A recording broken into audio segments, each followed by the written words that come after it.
Hey YouTube, this is Andy, this is an onion, and that's a Volvo 1800 ES.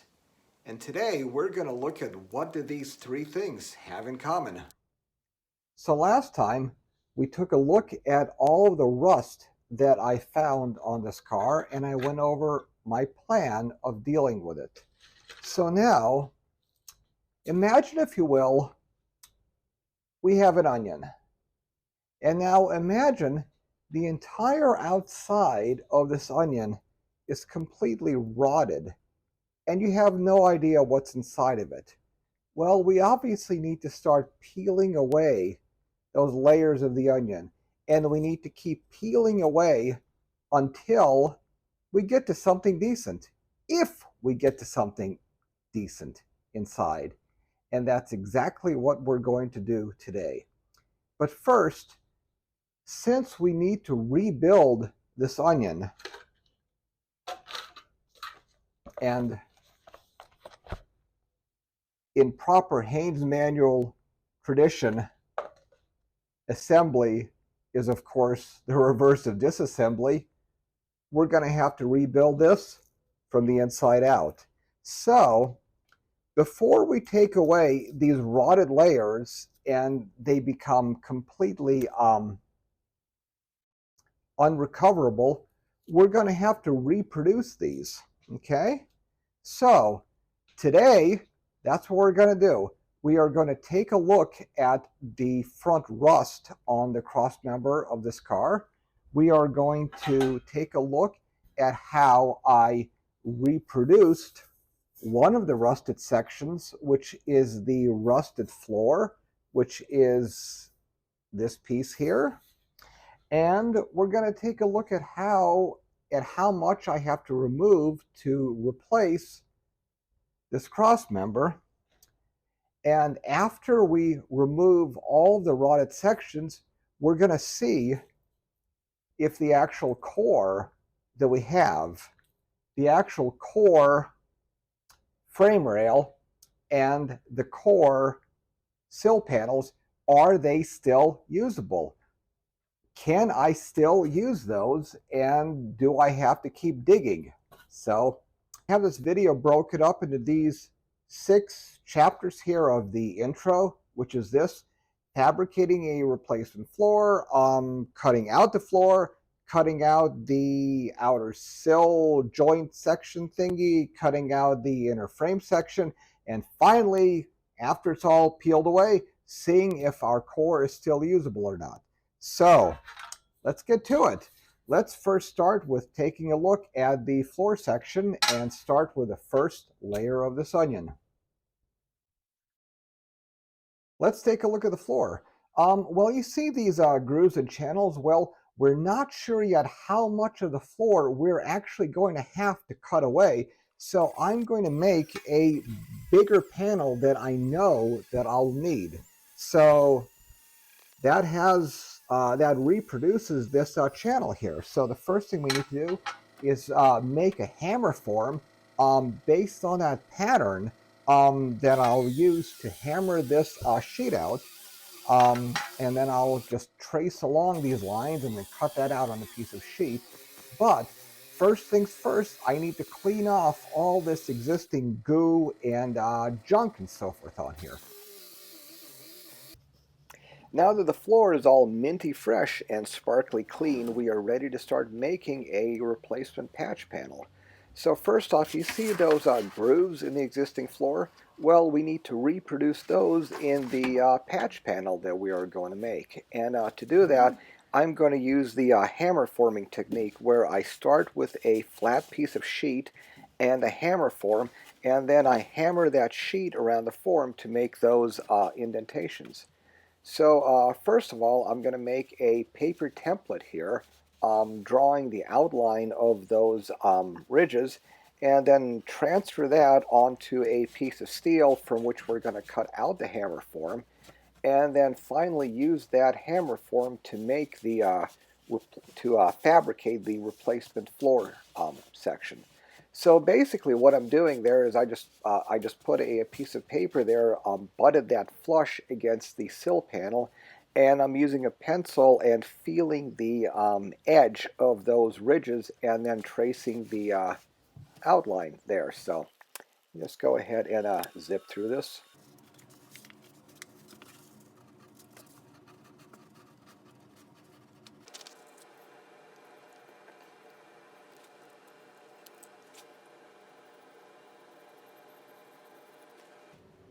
Let's chop some steel and make some noise.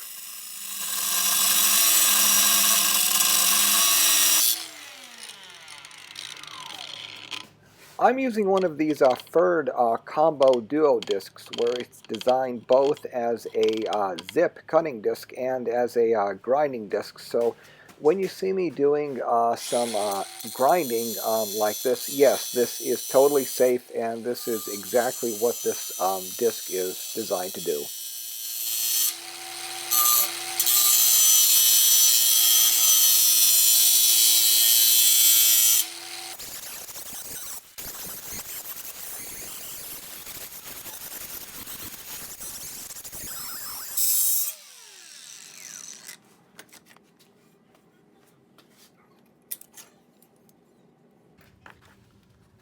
Yeah, that looks pretty good. So I'm just going to go ahead and round off the outside of this, and that should be all ready to go. I'll just finish this corner off with a file to make sure that it looks good.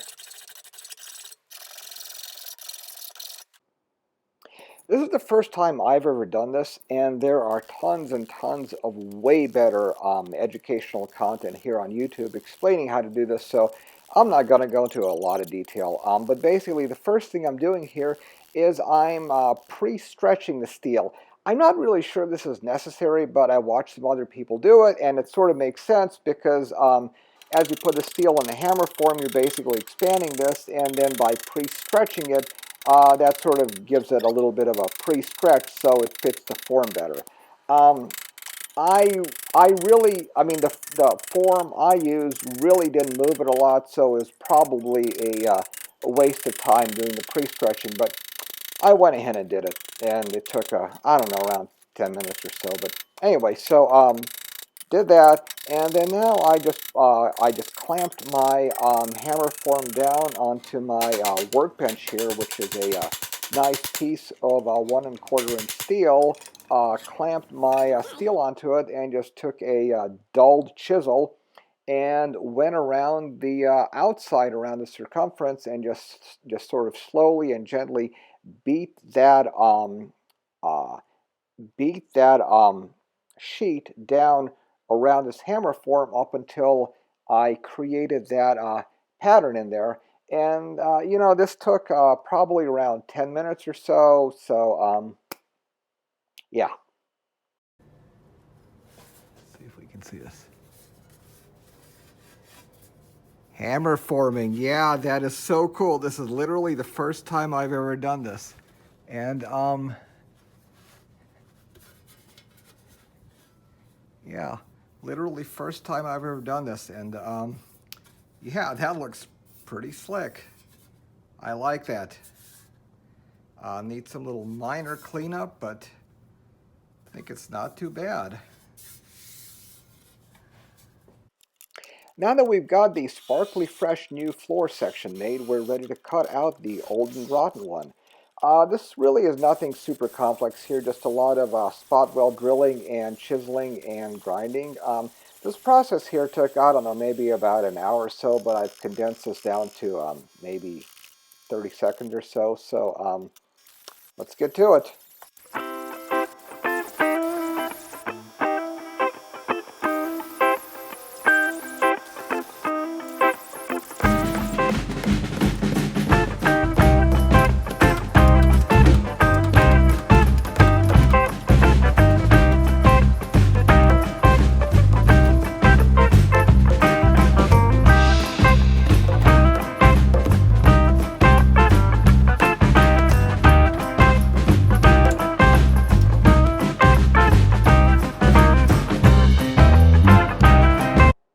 So now let's deal with this mess here. This is looking at the sill panel looking outwards.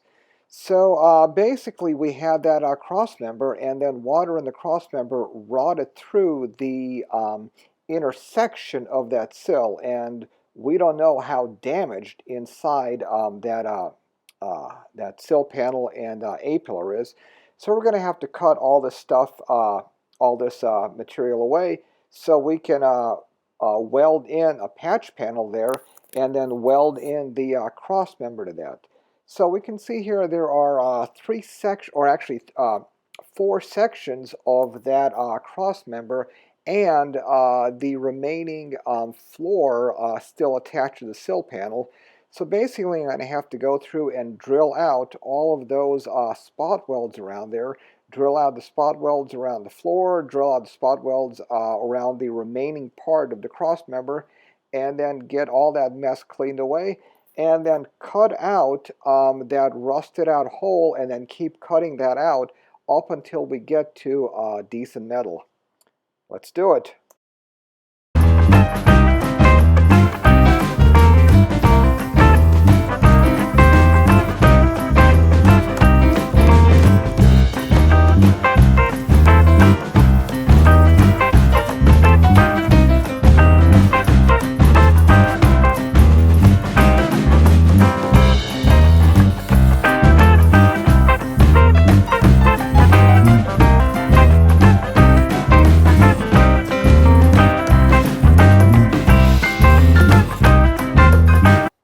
Well, that took maybe an hour, a couple hours to get rid of all that nastiness, and then finally get down to what looks like decent steel.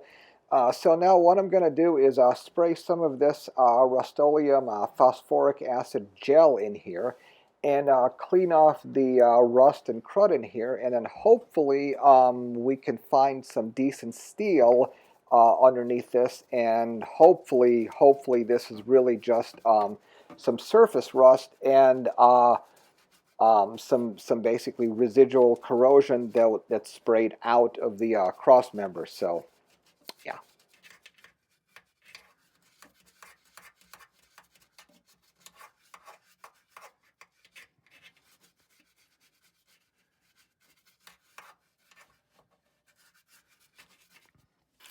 Now we're ready to move on to the big nasty, the frame rail. This is the bottom of the cross member, so all the water and mud inside of it collected here and then rotted out the frame, and this is where the corrosion really started from.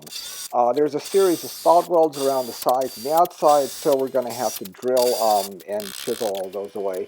And then finally, after that mess is gone, we're going to cut away the frame rail really carefully just up until we get to some decent steel, and then we'll be able to look inside of that frame rail and see if the corrosion got to here and if our frame rail itself is salvageable or not.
And there we have it.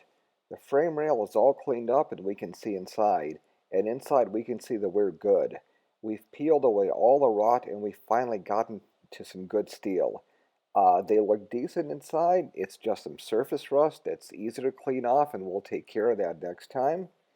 Now we just need to make a patch panel and weld that in. Moving on to the outside, onto the sill panel, we've also gone to good steel. This here is looking up inside the A-pillar, and I've cleaned off all that surface rust. Luckily, the corrosion stopped at the outer wall of the sill, and it really didn't get a chance to get inside and destroy it. So similarly, the next step here is to fabricate and weld in a patch panel. Next time is going to be really cool. We need to clean out the surface rust inside of the sill panel cavities and inside of the frame rail. And for that, I've set up a continuous spray system of Rust 911. And then I'm going to show how I set it up and then look at the results. So, thanks for watching and see you guys next time.